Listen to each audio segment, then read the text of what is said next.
We're going to be talking about jobs. Where are the jobs? I think it's been a period of intense disruption, not just from the COVID itself, but leading up to it. We've had technology disruptions, the disruptors that have forced people to lose jobs, to rethink how they're going to work. We've had the trade wars, which are not very helpful, but are also forcing us to think in slightly different ways. Then, of course, we've got COVID, in which we're still going through the process of trying to figure out what to do with COVID. There could be a second wave. There could be other things that are happening. No sign of a vaccine as yet. But certainly a lot of industries are suffering, a lot of jobs are lost, a lot of businesses are folding. And then there's work from home and social distancing. And I think most of us are still working from home, where it seems to be a safer bet. So we've got Jason Chiam, who's a senior lecturer at the S.R. Nathan School of Human Development at the Singapore University of Social Sciences, SUSS. We have Symphony Chu, who's a final year student. She's pursuing business studies in a local university with a major in marketing and minor in data analytics. Richard's the founder and CEO of iSearch Worldwide. He has over 25 years of experience in managing and fulfilling search mandates around the world. What has working from home been like? Thank you, Kannan. Hi, Richard. Hi, Symphony. Working home has been wonderful for me in many sense. We were just talking before the show went on live that the only aspects I miss about working from home is really the human-to-human interactions that I sometimes, go to office. You just miss that contact with your colleagues. But other than that, I'm perfectly happy working from home. It has worked out fine for me, but I just miss that small little bit of human interaction. The gossips that you talk in office. In my business, it's also not ideal in the sense that, the video is only two-dimensional at best. When we see each other, especially as senior and C-suite candidates, we meet them live. You need to observe, you need to sense. So the third and fourth dimension is missing vis-a-vis a video. And so it's not effective, so we have augmented with other approaches to make sure that we assess it correctly. During the COVID period, I also attended class on webinar, etc. And I think it's very convenient and definitely it saves a lot of carbon footprint.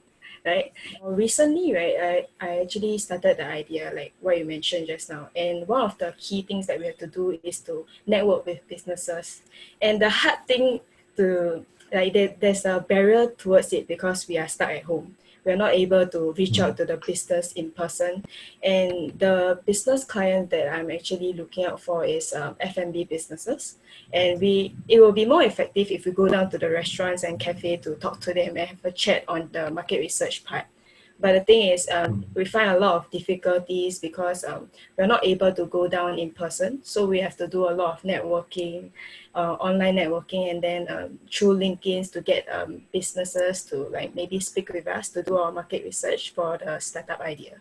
Yeah. Symphony, you're part of the digital era, right? So your generation is very comfortable dealing with devices and not necessarily talking to somebody. So do you see this as the fact that you can't actually go out and meet people as an impediment?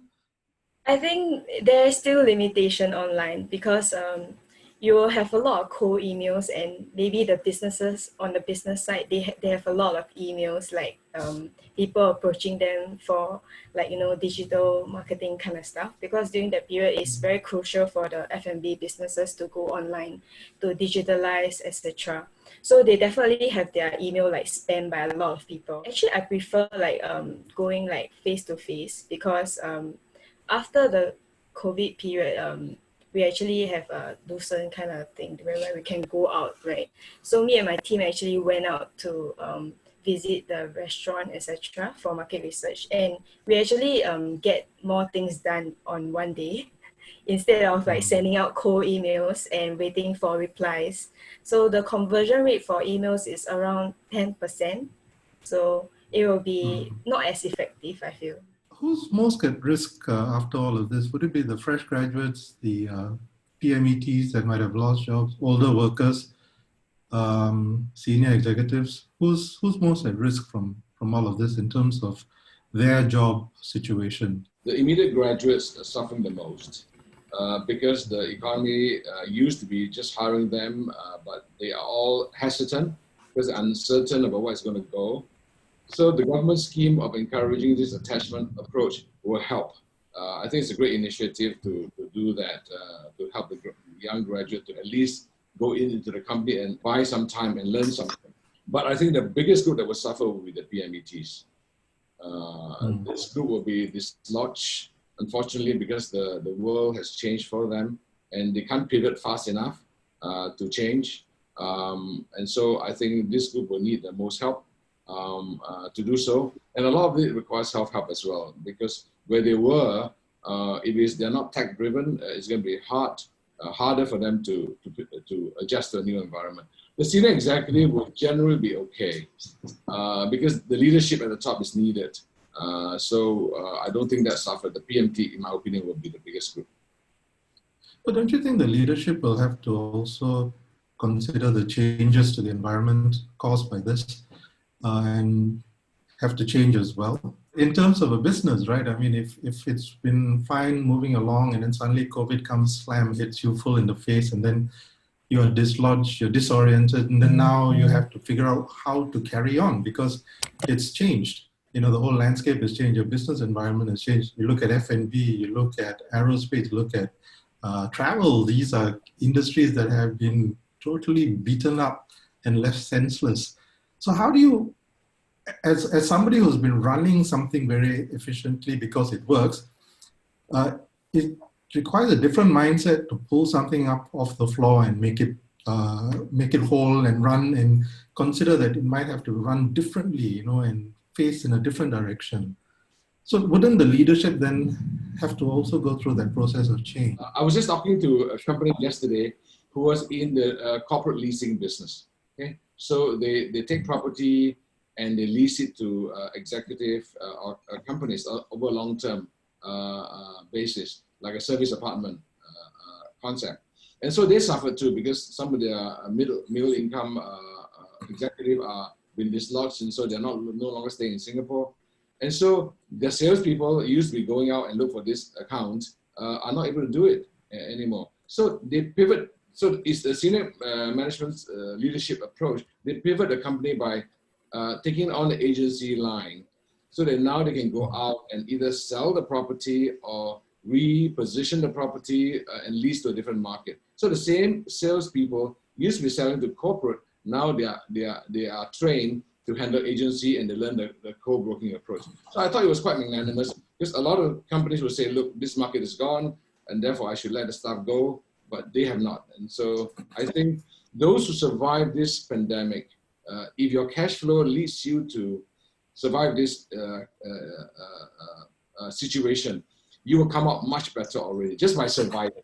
So I think it's a matter of survival and ensuring that your best talent is reserved within your company, because if you lose them, it's going to be a long time for you to get back. Thanks, Richard. Jason, you know, with this pandemic, have you maybe considered that maybe some of the teaching methods might have to change to adapt because you're going to be looking at a very different environment for people who are studying to get into it. And SUSS also has a wide range of ages, right? I mean, people in different industries as well. So I'm sure you must get some feedback from students who are there about their situation and what they need to address. We had to quickly move classes online. So the advantage that we had was that we were actually doing online teaching for quite a fair bit of time before they moved the whole university online. So in a certain sense, the technology and the platform was already there, and this is via Zoom. But what we have since gone on to do is that a few of us are now trying new ways of teaching. For example, we are now trying to do something called, well, it's not a new way, but instead of just delivering lecture like this, we have now gone on to do what we call recordings, and let the students do the lectures. And then when they come to class, it's really more a very short interaction, like exactly what we are doing now, right? So there's no lectures, right? Leave it to them to do the lectures, and then the classroom session becomes a little bit more intense, right? That's one way. We are also exploring new ways of delivering classes online. Some of my colleagues are now playing around with new technologies, right?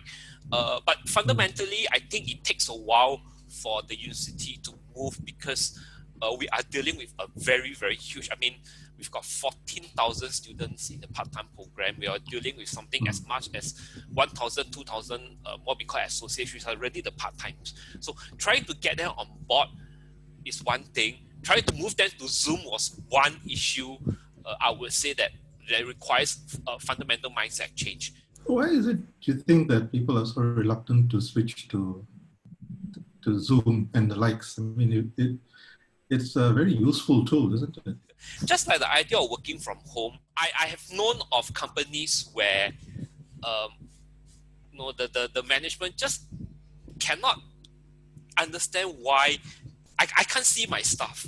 And when I cannot see my staff, are they working productively at home?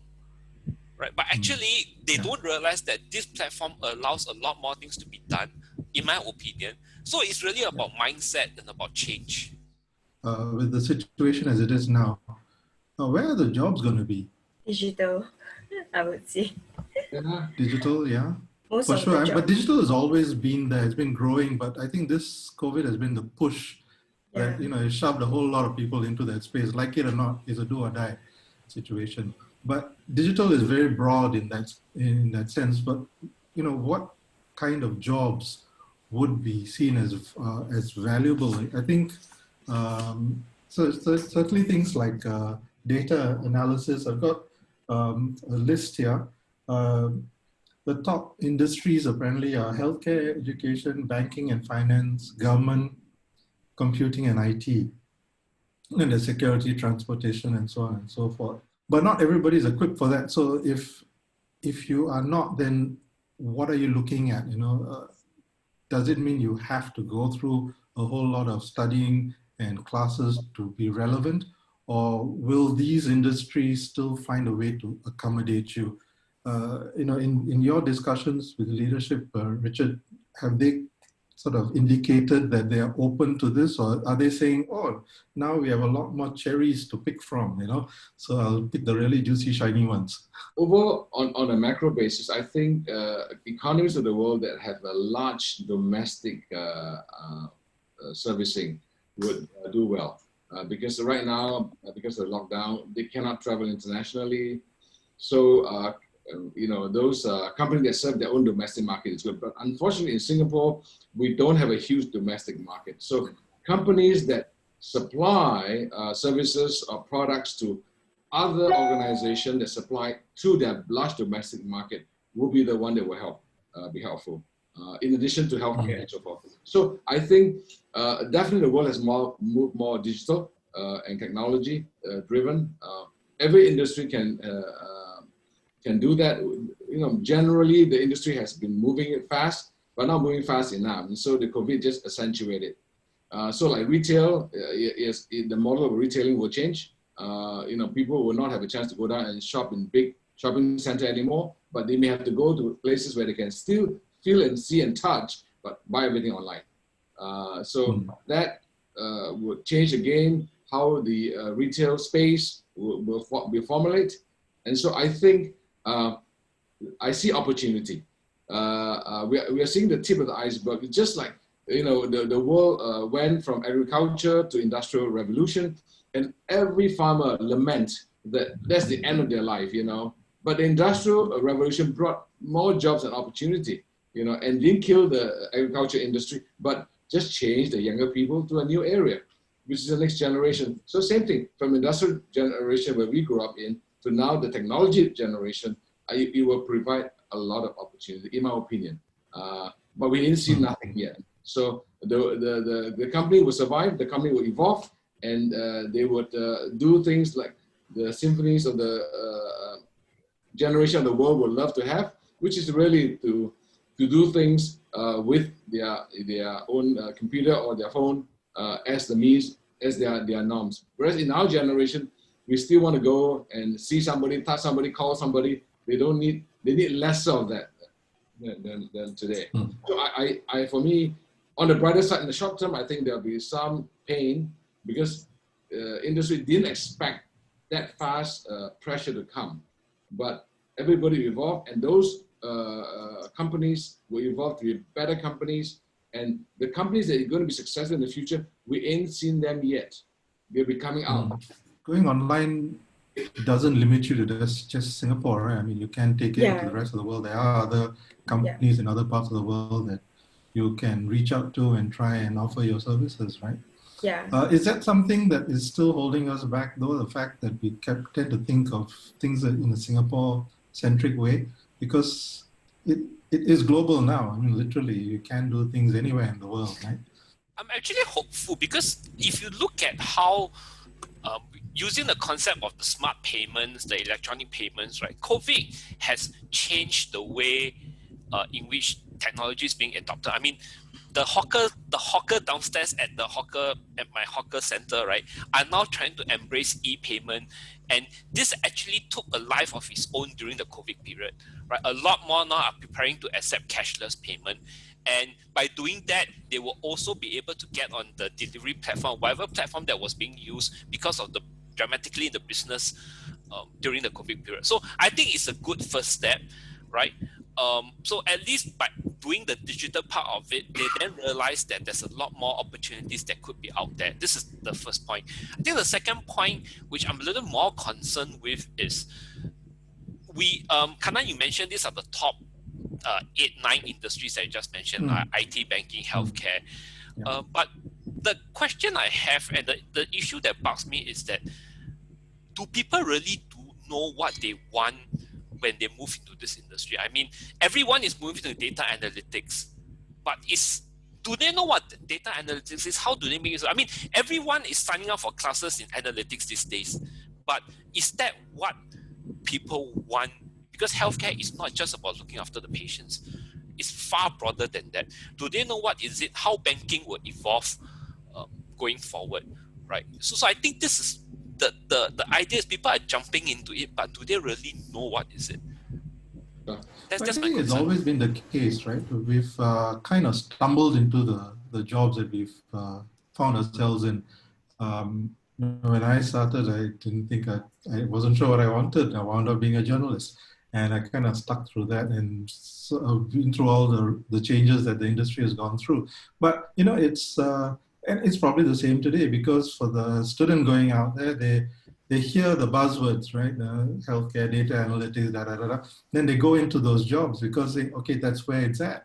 But they wouldn't really have a clear idea of what goes on in that. Okay, you may have a clear idea today, but tomorrow it'll change, quite likely. So, if you don't have that initial hook in, it's going to be very hard to continue down a path. So is the method of education and understanding your own future and career something that schools try and impart to students? Oh, we do actually. Because even before COVID started, I think the career office has been really trying to change the way students perceive jobs, right? So in a certain sense, I think my colleagues at the career office has been doing a very good job in trying to change the student mindset about jobs. But that's only one aspect of it. I think the other aspect is also how company hire. Maybe Richard will be more experienced than me, but how company hire these days will also have to change. The traditional method of looking at student grades, which unfortunately still exists, may no longer be necessary. I think now what is probably more relevant is look at what the students have done, what are the portfolio, what are the skill sets he have, and whether these skill sets are something that you need for the future. So you're not looking at what you need now, is what you need for the future. And that actually requires HR managers and hiring people to rethink the way hiring is done. So it's both. While we address the student part, the HR and hiring policies need to change and be constantly updated as well. That's how I see the situation. So I think as a fresh graduate, one consideration we face is like hearing from my friends is they actually got interviewed and they got past a few rounds, and then at a point of time whereby they're at the final round, they got rejected because they don't have work experience. So even internship is not considered as work experience, which is something that we find difficulty in finding like the actual job that we want to look for. So I think that's the lose out side for our fresh graduate, I feel. Yeah. Like I think companies are that's usually looking the more case at, for anybody new. yeah. Uh, Let me give Yeah, you Richard? a dual perspective from a student and also from an employer perspective. From a student, I think most important as you go out, choose something that not the market demand, because the market demand will change. Choose something you really love. Like what Kannan did, he loved to write, and so he's in a business that allows him to continue to do that. Publishing was the right thing that he wanted to do. That's why he has done it for 30 over years with it. So again, there's a famous saying: if you enjoy what you do, you never work a day in your life. And there are certain skill sets that you need to develop, and therefore you augment all those study with your internship, with volunteer work that you do, or some side projects you do to augment your passion in those areas, okay? And also parents need to recognize that, hey, allow your child to experiment. It's okay. Because the journey of their life is going to be an ever-changing one. So if we stereotype that, hey, you can only be successful in certain kind of jobs, then I think we restrict our children's creativity in thinking and exploring, okay? Now, from an employer perspective, then I think that is the hardest to change. There are the two groups. One is the public service, which really hires a lot of people, and then the private sector. I think our public sector needs to change a lot on that front because they've gone on grades, they've gone for university, and that automatically assumes that you're smart and therefore you can do the job. No, we need our kids to be street smart. We need them to think. We need them to articulate. We need to have EQs. And all these are not captured in the grades and where you come from. So people can flourish. So I think the public sector needs to change first because they are the biggest employer for new graduates. Then the private sector. Private sector, the enlightened company has already changed. They don't go on grades alone. They do spend a lot of time in the interview. They do a lot of time on psychometric to assess a person's capability and potential. Beyond what you can see now, because it's not the hiring point is only the start point. That's why they call it commencement, right? It's where you end, and you end. You'll be next 40 years ago, life you'll be working, So they want people who understand their sector, diversity that you have. So don't worry to be different. Don't worry if you fail. If you go for 10 interview and you fail, keep on going. There'll be a job that you will land, and whatever job you land is a starting point. It doesn't. In fact, I will tell graduates, don't worry where you go. Just take any job that comes. Because every job for you is a new experience, is learning, right? And you are getting the benefit of learning already while being paid for it, So just take, and then you meander your way and you migrate as opportunity allow you. I think Richard brought up a very good point. Kannan, if I may, let me just share one thought I have. I used to do undergraduate admissions for the full-time program at SUSS. And at every admission talk, I always pose these two questions. Number one, it's that I always tell the parents, you always wish for your son to end up with or son or daughter to end up with a job that pays. But my question is, what makes you so sure that the degree choice you choose today will end up being something that pays off in 4 or 5 years' time? The second part I tell the students is, you've got to be bold enough to decide what is it you want, because you're going to do an undergraduate degree, right, for the next 4 or 5 years. If you really don't like what you are doing, you're going to find it very difficult to survive in a university. So these 2 points echoes exactly what Richard said about, which is, what is it you want? Because the jobs of today may not be here when you graduate 4 years or 5 years time. I mean, we talk about IT, we talk about accounting, we talk about finance, right?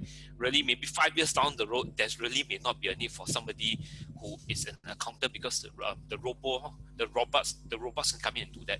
They're just quoting an example. So I think it's very important to know what it is you want. And at 18, 19, you may not know. I always tell students, go and do a gap year. There is really no age limit at which you should be doing an undergraduate degree. You do it at 19, 20, 21, 22, it really doesn't matter. Yeah, I think in 5 years, there'll always be a government job. The civil service will always be hiring. So I don't know, but this time I wonder whether there will be a rush for civil service jobs. So they'll be still creaming the crop. Okay, we've got some questions that have come up. There's one on what changes do you see when COVID is gone completely? will people go back to normal, or will there be lasting changes that this period will make? And what will the government have to do to accommodate these changes? I thought that was a great question, but it covers a few areas. So I'll just take a bite on one of them. I think that when COVID is gone, there'll be another one. There'll be another pandemic. So as long as we're eating meat and we rear cattle and pigs in messes and chicken in messes, there'll be this migration of viruses from animal to human being. Unless we change into the world, start producing either mock meat that we're having now, or the alternative is a lab grown meat that doesn't need an animal to go. So I think there'll be viruses to come. It will not be the end. So this kind of situation where we have, hopefully that we will manage in such a way that there will be no lockdown. Now there will still be safe socially that we have. However, what we don't want is a case of a surprise that we don't see and then becomes a global issue. If we don't have, I think the industry will find a new norm to come back to. Definitely, COVID has changed a lot of the way business has been doing. And therefore, as PMETs, I'm speaking particularly to the PMETs, particularly with the older PMETs, that we almost have to change a lot faster. The government can do that much. And our government is doing the best they can. But they are not feeling the ground swell as well and as astute as they should be. So their ability to respond fast enough will not be there. But comparatively speaking, our government has done better than most of many governments around the world. So you can't ask for a lot more. Some government is even frozen and doing nothing. But I think we can take personal responsibility for our career, and we need to change. We need no choice to learn the new world and show the employer that you are able to adapt to the new world. When the older PMETs sometimes find it harder to adjust because their managers they're going to report to will be younger than them. Can they accept that? Can they accept that the younger people is going to teach them versus the other way around? So a lot of it is human behavior and human approaches. If they're able to, then they can learn. Of course, their rate of learning will be slower, without a doubt. I can't expect the same speed that they were doing, but the change must start from themselves internally. Just wondering, Richard, how do these factors affect the hiring process? Gender, race, nationality? How do they affect the hiring process? It shouldn't, and that shouldn't be an issue at all. Gender, race, nationality, religion, all this shouldn't be. We should really select based on competency and the fit to the role. But that's the ideal world, but in practical reality, what's happening out there? The reality is that actually it's not the company's mindset, it's more the manager's lack of confidence.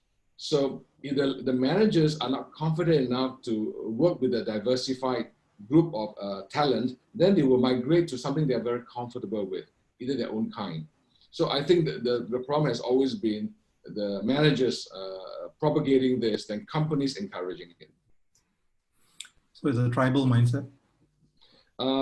Comfort, I would say comfort. We just comfort with one another. We grow up, yeah, you can say comfort mindset. We're comfortable with one another. So better the devil you know than the devil you don't, right? So you go through a trial and test it. And therefore you don't explore beyond the possibility. Just because somebody is different doesn't mean they cannot contribute to you in a different way, Do you see much of these sort of issues coming up in your area, Jason, in terms of students and their concerns about entering into the workforce?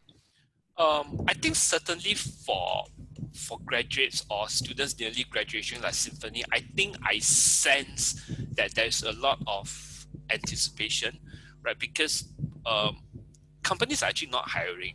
So how a lot of companies have now moved on to the SG traineeship thing. I do agree, Richard, up to a certain point that such traineeship are good. But my concern is that actually there's a lot of companies out there that are not using this opportunity to create a new pathway, to redefine how jobs are being done. And this is the best time to try out new things, right? So I do see the graduates being a little bit apprehensive. The jobs are not there. And there's one bigger fear that I fear, which is the PMDT that are going to be displaced or displaced, right, are also looking for job opportunities. And our fresh graduates are also hitting out the market at the same time, or around the same time. But do we really have that much vacancies in the job when jobs by itself are changing, companies are downsizing, right? I think this COVID brings out another issue is that do I really need an office space? So I think this is where the challenge comes in, where graduates like Symphony are going out to the market, but you have PMETs that needs to look for a job. But do we have enough jobs? Right. So I think this is one of the issue which I think a lot of them are starting to realize. And I think I hear from my friends. Yep. Sorry, go on. Yeah, I hear from my friends that they go out for some jobs that actually initially, like, they stated that they are going for the traineeship program, and then they are getting fundings for the traineeship so that they can hire more students or fresh grad, etc. So after he got hired, he realized that they actually can't get the traineeship funding. So in that case, he had to like accept the internship pay instead. So he's like converted back to intern instead of trainee. Yeah. So I think this is one of the issues that companies might face also. Like they are not able to get the fund even if they opt for it. So that might be a barrier for graduates also. So I encourage graduates to do this. I think take this new opportunity of an internship is really an offer, because it is like an audition. You have a chance to get into the company and be given a chance. I would encourage young graduates not to be so selective for the moment. Just take, you go. With them, better to be than jobless. The market will turn worse. I think the third quarter unemployment rate will come out, and it will show a worse result. In my opinion, I'm predicting it will be worse for this quarter, and probably even worse in the last quarter of this year. Okay, before we see it around. So we got to hunker in, and even if your parents can afford it, take an internship that doesn't pay you. That's fine too, because it is a chance. But the problem is quite a lot of businesses abuse internships and interns, make them do all the grunge work, and you don't really learn anything. So that's a bit pointless as well. So maybe there must be a way for employers to also appreciate the fact that these are young people with dreams, with aspirations in a challenging environment, and they should be given a fairer run at what they could learn within an organization. Kannan, I think this brings back the point that was said earlier about the change mindset as well as familiarity, in terms of what Richard mentioned about hiring as well, right? Yeah. I think company needs to rethink about how are they going to make use of the traineeship, because it's an opportunity for them to bring in talent to the company. It's for them to try out new work processes, new things, and the best part of it is that now they are being funded to do that. Right. So in a way, it is the best opportunity, but if companies are not taking it and making use of it, and then that's where I worry. We have a lot of traineeship places, but really my question is, do we really have that many? Right. The civil service is hiring a lot, but my point is, where are the jobs? I think the civil service stands a better chance because they can create jobs and create positions. It's much more difficult for a private business to do that because you've got bottom line concerns to address and cash flow issues and stuff of that nature as well, right? So what, in your mind, will be the new normal for you? I think the new normal is two things. Number one is that work from home will be the new normal. I can't see how, because I just cannot see how things will go back to previously when you have to start commuting to the office. I think work from home will be the new normal. That's number one. And number two, I think because of this work from home, a lot of businesses will be now forced to rethink the business model, because people are just, retail business, right, are just not going to go out to the shops. People in the hospitality industries will have to rethink about how to position hospitality, because people in the events, in the MICE sector, will have to rethink how events are going to be done going forward as well. So that's the new normal to me.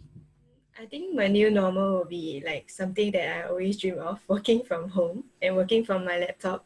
Yeah, so you'll be able to like work anywhere you want. So that is a very good thing for me, because I actually like this kind of lifestyle, having the autonomy to do what you want and manage your time to contribute, etc. So you're already living your new normal then? Yeah, I would say so, but actually I still have to work Yeah, because my family runs a family business, so yeah, I actually have to do like retail, yeah, as a sales Would you assistant. inherit that? Oh, your Um, family's in retail, right? So what's their view on the retail situation now that everybody's buying everything online? I would say there's still a group of people, like for example, the older generation, who still strongly prefers to buy from retail stores because they still have the lack of trust in online, and they have bad, like how to say, they purchase stuff that are bad condition, so they have bad experience. So I think for the online sector, they have to manage the experience, yeah. So and they Yeah. still love the interaction. Even talking to me as a sales assistant, they love talking to me, and yeah, they kind of crave the social interaction for the older generation. Historical past, and I always say I'm in the talent business. In good times, you need good people. In bad time, you need better people. So it's always people that make a difference. And so for individuals out there trying to swim in this new sea, I would say, look at the stars in the skies. It used to be the moon, the sun and the moon are the only thing you focus upon, but look at the stars in the sky. There are possibility out there. So you don't have to look at a corporate job as the only end by itself. Build your personal brand, build your personal expertise, because with digitization, you can establish a brand and a wider reach. You can use webinars and various forms of attracting an audience to what you believe in. And you got to passionately believe in and have competency in something. Don't be a jack of all trades, be expert in something. And I think if they can do that, then I think they would individually have more possibility. And last one for retail, I just tell a client of mine, very uniquely done. Nobody's coming to the shop, so they make all their salespeople go out to the customer. They make them show all the brand on the digital area, test it on, and reach out to the client individually. And they need to buy, they'll transport to them as well. Now, this is a new way of doing things, right? So I'm not going to say work from home alone. If you are working, of course, but we can establish our personal branding and expertise and offering to the world, because you are like the millions and billions of stars in the sky, and you can still shine your own way. Beautiful. Oh, great. Thanks for that very uplifting view, Richard. I think that's what we all need, right? Some more stars to reach out to, but I think as the discussion quite rightly pointed out, many of the things that we need to do are built around our own sense of self, our own creativity, our own ability to reach out beyond the boxes which confine us. So we've really got to take that step out there and understand what the lay of the land is and see where we best fit in, what our pathway is to the next direction that we want to take. Jason, Richard, Symphony, thank you so much for your time. Thank you for sharing your lunch with us. It has been great food for thought. I'd like to thank OUE, who is a partner in this Jobs 20XX series that we created and started this year, which was disrupted by COVID, but not to the extent that we can't carry on. So as an old hat in this ring, I would like to say, we shouldn't stop thinking and we shouldn't stop creating new things.